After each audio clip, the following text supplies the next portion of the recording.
serving Parkersburg, Marietta, and the entire Mid-Ohio Valley. You're watching Daybreak.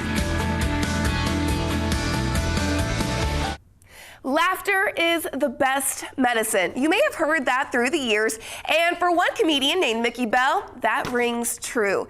He uses his own struggles to advocate for mental health awareness to help others find laughter through pain. He's a clean comedy act that's appropriate for all ages, and Mickey Bell is set to perform at Blennerhassett Middle School on March 23rd, but we have a special surprise for you. He is actually joining us right now to talk to us more about all of this. Thank you so much for joining us, Mickey. We appreciate you being on with us. Listen, I love the fact that I am on your show today. This is so awesome.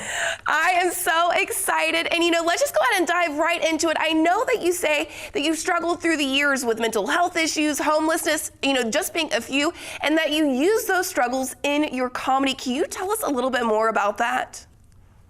Absolutely. Well, my mental illness actually came because of consequences. Okay. You're either going to be affected by consequences or a tragic moment in your life. Mine was because of consequences.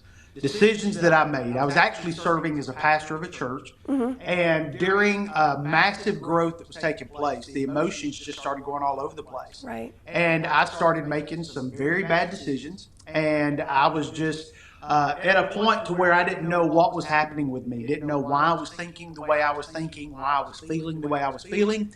I ended up making those decisions, ended up getting fired as the pastor of the church. They escorted me and my family out of the pastor's house and asked us to never come back again.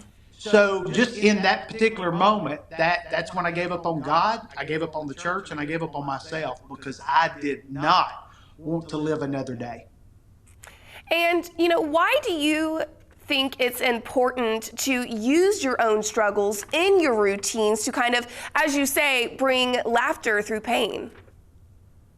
When I started doing comedy, of course, I had to have a career change. So, most people just have a midlife crisis. I had a midlife start over. And so I had to actually go through and figure out what was I going to do when I grew up. And so I just started doing the comedy thing. And when I started doing the shows, I started realizing people were coming up and they were saying certain things. And they were saying, like, you said something tonight that just really set me free. And I'm like, what was that? They said, you admitted that you battled with mental illness. And the more that I heard that, the more I realized that a lot of people that are suffering from mental illness just need to know that they're not alone. And when they have an individual that's been making them laugh for 45 minutes, and then all of a sudden he starts sharing with them that he has struggled with what they're struggling with, it kind of brings it home and it kind of makes them understand that, well, there is a way out of this. And then they start asking questions. So I think that's why it's important. First of all, laughter is good.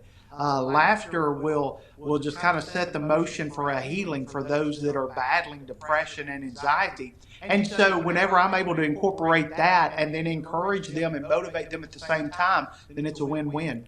Definitely. And I also know that you are a clean comedy act. So can you explain a little bit about what that means and why it's important to have a clean comedy act? Well, when I first started, I had some mentors that were comics out in LA that started working with me. They were working with me on the writing and the delivery and all that sort of thing. So they said, all right, first of all, you're going to have to decide what kind of comic you want to be. I said, all right, I want to be funny. They're like, okay, you want to be funny. Now what? You got to decide if you want to be clean. And they told me, they said, being a clean comic is actually harder because the content is actually harder to write and it's harder to deliver because you have to be very careful that you don't cross the line. Now, here's the one thing that's really different about me is that I can go in and be a clean comic at a comedy club, but I also do some churches, which means that not only do I have to be clean, I have to be church clean. So that's even harder. So what does that mean? That means that I'm going to try my best not to cuss, which I've done really good so far this morning. I'm not going to cuss, and I'm also going to present an entertaining show for the entire family. So mom and dad don't have to feel embarrassed that the teenagers are there or that grandma's there. So we want to make sure that when the entire family comes out to enjoy the show, they all get to enjoy the show without embarrassment. Oh, well, let me rephrase that. I am going to embarrass people. I'm just not going to push the envelope. You know, I think that the teenagers, if they're there, I think that they would also appreciate the embarrassing of their parents if possible. So I think that you won't have any complaints about that. That's why they love me. Exactly. Or maybe older siblings with younger siblings. But I know we just have a couple more seconds. I want to get out there. I know it is at Blennerhassett Middle School on March 23rd. How can people get tickets to come and see you? If you go to nextbiglive.com, or themickybell.com, I don't know. That's just what they tell me to tell people. Just show up. We'll get you in. Come on. Just show up bring the entire, listen, you can bring your cats. They will enjoy the show. Oh, okay. You know what? I'll be strapping my cats in. We'll make our way over. So yeah. We'll have all that. We'll have all the links in case you don't want to just show up. If you do want to get the tickets, we'll have all the links in our online article in just a few minutes. But Mickey, thank you so much for coming on and giving us all a smile and a laugh this morning. We really, really appreciate it. Listen, you're awesome. Thank you so much. Of course. Well, we're going to have more on Daybreak coming up after this break.